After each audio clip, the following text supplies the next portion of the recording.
그러면 부인 디올백은 대통령 기록물로 종결 처리된 거 아니에요? 근데 최 목사는 주거 침입으로 조사 중이란 말이야. 주거 침입범이 대통령 기록물 남긴 거야. 어? 우리가 어떻게 받아들여야 돼, 이거?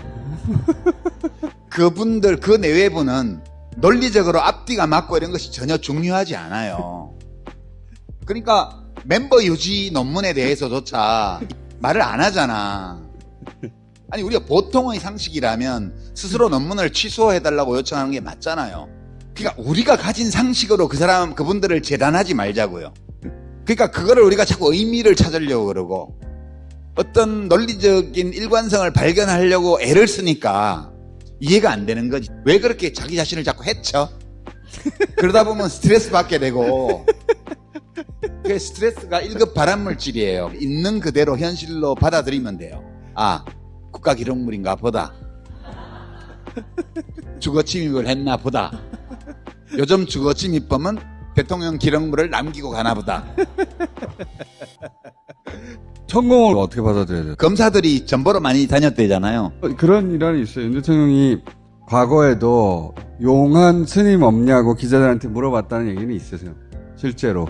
저 먼 바다 건너서 귀인이 오셔서 동해에서 좋은 일이 생길 거야. 이런 정도의 점괘는 나왔지 않을까? 예, 태평양을 건너온 분은 아브레오 씨고, 예. 그냥 이게 모든 일이 다 어리석어서 생긴 일이에요. 다. 그러니까 우리가 가지고 있는 상식으로 타인을 함부로 재단하는 우리들의 나쁜 태도를 바꿔야 돼. 나도 그렇게 생각해요. 자, 최근 10년 사이에 제일 많이 나간 책이 뭐예요? 아, 문과 남자의 과학 공부 이거 아니에요? 그거는 제일 많이 나간 책은 아니지. 어떻게 살 것인가? 뭐 그거 하고 국가는 무엇인가도 엄청 많이 나갔어요. 예, 박근혜 탄핵 특수 그때 갑자기 사람들이 국가에 대한 관심이 막 생겨가지고 그 출판사에서 2011년도에 냈던 책인데 그거를 빨리 리뉴얼 해갖고 새로 내자 그래서 한 2달 탁탁 작업해갖고 새로 냈죠. 그랬더니 책이 뭐 팔리는 거예요. 그러니까 제가 제일 애착이 가는 잘 썼다고 생각하는 책은 적게 팔리고요. 예, 좀 허접하다라고 생각했던 책은 많이 팔리고. 요건 어느 쪽이에요? 그건 허접한 쪽이요. 그러니까 공을 많이 들여서 꼼꼼하게 쓴 책이 아니라 확확 쓴 책들이 나가는구나. 그렇죠. 예. 표를 많이 받은 후보라고 해서 꼭 훌륭한 대통령은 아니라는 거 우리가 체험으로 알고 있잖아요. 예. 그렇지만 책은 좀 허접해도 해를 끼치지 않아. 내가 이 책에서 최강 저널리스트라고 총수를 막 띄웠더니 네. 오늘 보니까 이 책을 팔아주려고 노력을 엄청 하네. 안 그래도 돼.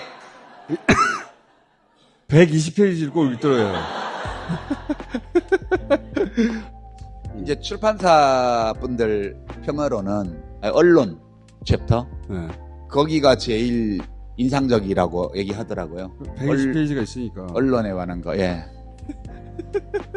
외워, 120페이지. 유시민 책 일단 많이 팔려야 되고요. 지금 이 유일한 수입원이거든요. 문과 남자의 과학 공부 20만 부밖에 안 나갔대요. 20만 부 밖에 그러면 안 되고. 네, 네.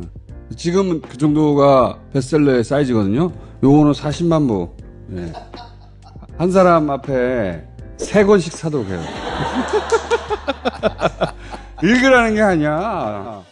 근데 이제 딴 것보다 제가 이제 언론에 관해 쓰면서 예컨대 이제 지난 총선 기간에요.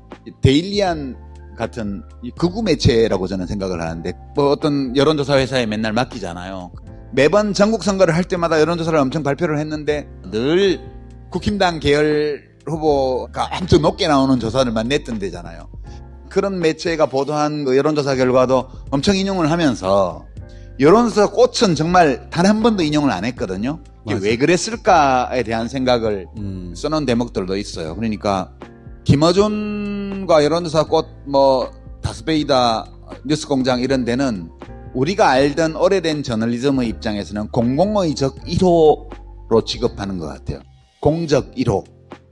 이해가 안 되잖아요. 이제 서로 다른 흐름의 조사 결과들이 쭉 나오면 왜 데이터들끼리 상충하는지에 대한 생각을 해야죠. 그 다음에 데이터가 우리가 알고 있는 경험적인 또는 이론적인 추론의 결과 얻을 수 있는 결론하고 일치하지 않으면 왜 이론과 데이터가 서로 싸우는지에 대한 생각을 해봐야 돼요. 근데 이런 거를 하지 않아. 다른 조사의 흐름과는 다른 흐름의 여론조사 결과를 내놓은 회사가 있는데 이 회사가 김어준과 관련이 되어 있는 거예요. 그렇게까지 김어준을 불신할 이유가 있나요? 총선이 끝나고 나서도 자기들이 인용했던 그 모든 여론조사들이 다 틀렸는데 그거에 대한 성찰이 1도 없어요. 스스로 엘리트를 자처하면서 다른 분야의 엘리트를 취재합니다. 기자가 되면 장관하고도 맞다이 합니다. 국회의원들 보고 뭐 20살 차이인데 김선배, 이선배 이래. 내가 왜 선배요? 이렇게 얘기하기도 하고. 그러면 막 긁어붙이지. 그러니까 전부 다 기자들한테 잘해요. 엘리트들이. 뭐 그런 문화에 익숙한 거죠. 근데 얼마나 미우면 자기 성찰을 하는데조차 1도 참고를 안 할까? 제가 이 책의 한 꼭지를 2월 여론조사 광풍의 실체가 무엇이었는지에 대해서 다루었는데 여론조사를 다루었던 언론의 행태에 대해서 쭉 정리를 해놨거든요. 그래서 저는 믿을 수가 없어요. 그런 언론을 보고 있으면. 과도한 요구를 하지 않겠어요, 저는. 기자들에게. 민중을 위해서, 진리를 위해서. 이런 요구를 하지 않을게요. 다만 그대들이 지금 적용하고 있는 무엇이 뉴스인지를 결정하는 과정에서 그대들이 적용하고 있는 기준이 합당한지 스스로 그거에 대해서 자신의 애인에게 나중에 자신의 자녀들에게 그것을 디펜스 할 수 있는지에 대해서 한 번쯤은 생각해 보시라. 그 얘기는 정말 하고 싶었고요. 그래서 이 유시민 책 이거 40만 부 정도 찍어야 되겠어요. 네. 그래서 이 책을 읽고 윤석열 대통령의 미래에 대해서 우리는 어떻게 해야 되지?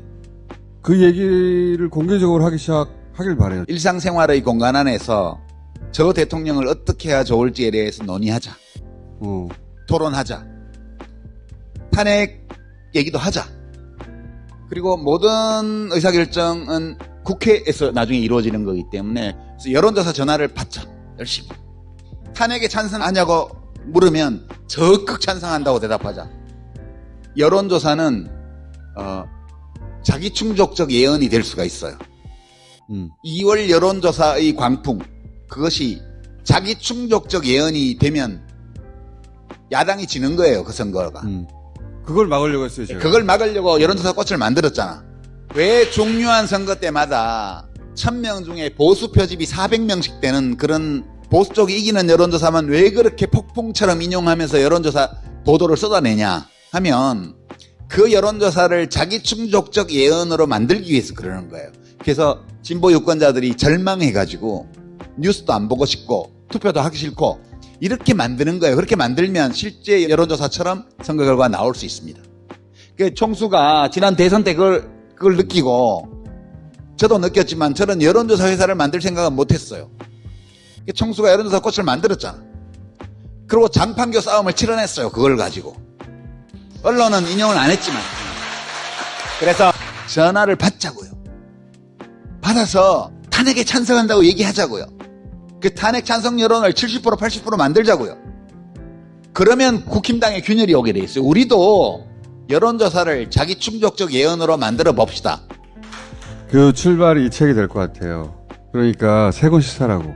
이렇게 몸부림치면서 이렇게 가는 거야 우리가. 총수 그대가 도성을 비운 동안에는 딴 사람들이 책임을 지고 있을 거예요.